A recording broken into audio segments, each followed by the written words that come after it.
Hi there. Today we're going to talk about integration. We're going to do it in a little corner of my garage that I keep my weights and my heavy bag in. Pardon the mess in the garage.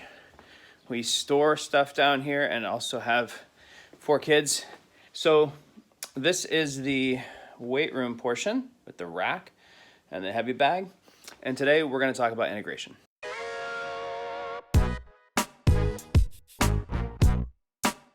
So this is Sunday. Sunday's workout's usually a pretty easy workout. Today it's overhead press, barbell overhead press, and then barbell deadlift. And I'll finish with a few rounds on the heavy bag. All right, so warm-up's finished. First movement is overhead press. It's not very heavy today. I think it's 50 kilos. It'll be 5 sets of 5. Before each repetition, I'm going to inhale a big breath, right? And then I'm gonna clamp my abs down around that.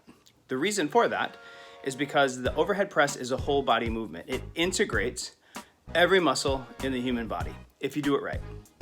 I won't actually be pressing this over my head with just my arms. I'll be grabbing the floor with my toes and my calves. I will be squeezing my quads and hamstrings and glutes with all my might. I'll be clamping down on that breath with my abs. And what that will do is it will create a platform between the floor and my ribs that's rigid. And this rigid platform is what the muscles of my upper body will be pulling against as I press the weight overhead.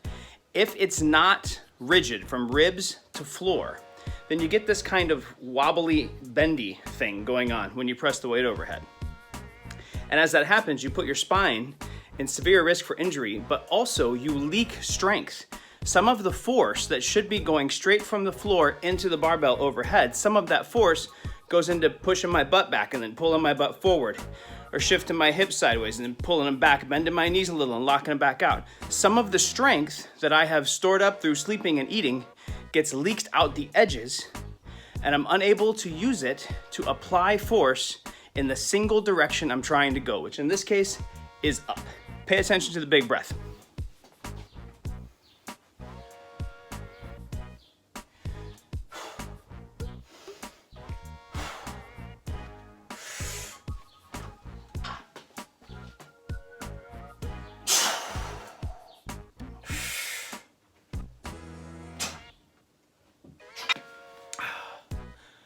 Okay, so overhead press is done. Moving on to deadlift. In the deadlift, you try to pick up a barbell that has weight on it off the ground in a straight line. You want the bar to travel a straight path up and down. The part of you that's doing the work is something called your posterior kinetic chain, or your posterior chain. It's a chain of muscle and fascia, or muscle and connective tissue, that runs from the back of your heel through your calves, your hamstrings, your glutes, the muscles of your low back, the muscles of your upper back, and attaches at the base of your skull. So the entire back of you. But the weight never touches your back. It's actually in your hands the whole time. In order for me to apply force to the barbell, I have to be able to translate the force from my posterior kinetic chain to my hands. And to do that, I have to integrate my whole body the same way I did for the overhead press. The overhead press was a push and this is a pull, but in both cases, I have to make the top part of my body work cleanly together with the bottom part of my body.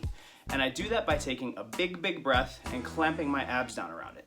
This integrates the top and bottom of me so that when I pull against the barbell with my hands, it will be my backside doing the lifting.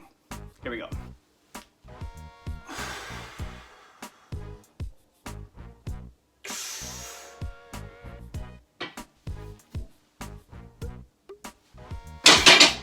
Integration isn't only important when you're trying to do something really hard with all your might. It's actually just as important when you're trying to do lots of little things that don't require all your might, but still require some effort. Anytime you want to express strength or apply force, you have to integrate your whole body if you want to do it properly, if you want to do it without hurting yourself, and if you want to maximize how much force you can produce. Let me show you what that looks like on the heavy bag.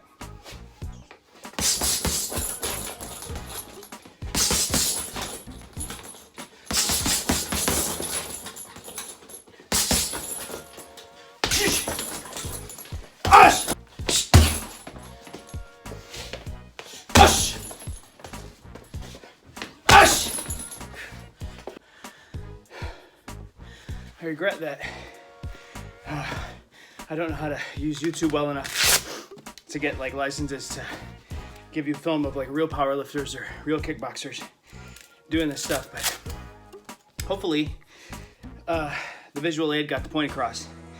If you want to move something very heavy, if you want to do something very, very hard, even just once, you have to integrate all your powers. To do that, you have to be conscious of how your powers connect, how your upper body connects with your lower body. But even if you're not doing something super hard, like if you're not deadlifting 300 pounds, if you're throwing punches at a heavy bag, that heavy bag is 200 pounds, but you don't have to move it, you have to pick it up. You just gotta hit it, but you gotta do it a lot of times. And you gotta do it effectively, and you want those punches to count. You noticed maybe when I picked up the barbell or pressed the barbell overhead, that I took a giant breath and held it. And you might have noticed when I was hitting the bag that I was expelling air with every blow. I was doing it when I was punching. I was doing it when I was kicking. You've probably seen boxers do this before, much better.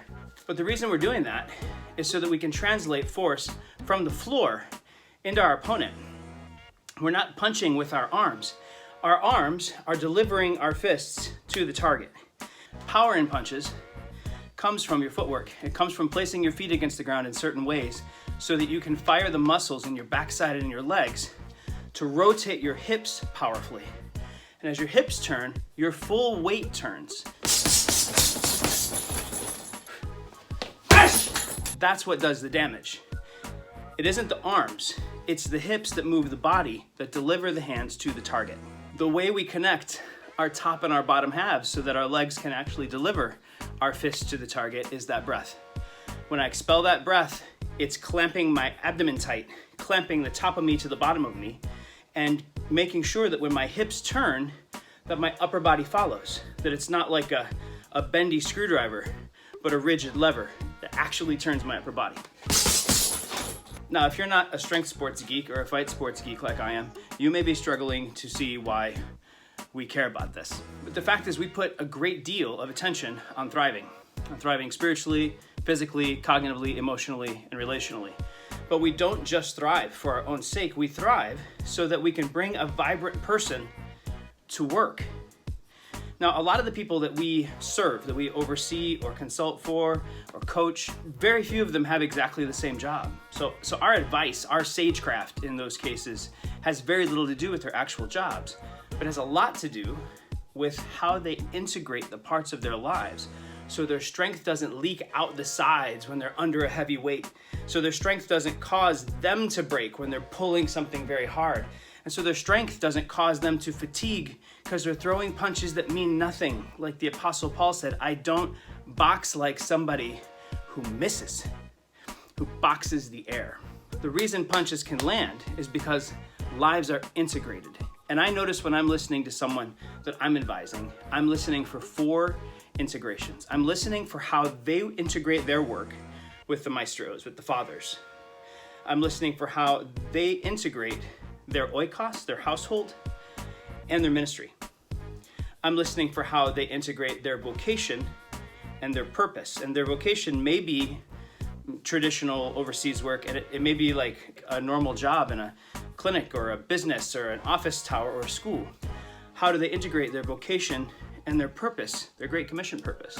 And then the 4th integration, how do they integrate themselves with their community, with their host culture on one hand, and with a team if they've got one on the other?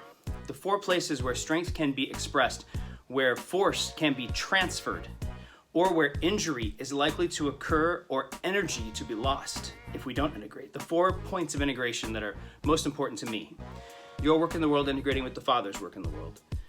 Your oikos integrating with your mission. Your vocation integrating with your ministry. And you integrating with your community, both your local host community and your team community. Most of the places where we've seen people break and go home, or we've seen people expend huge amounts of energy for little fruit, are these 4 junctures.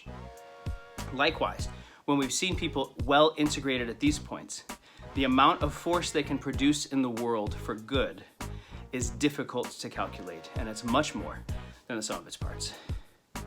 Okay, I've got my wind back. It's time to stretch. Thanks for spending a little time with me today. If you have a moment, in the comments below, let me know if you think there are other critical junction points where a person needs to pay attention to their integration.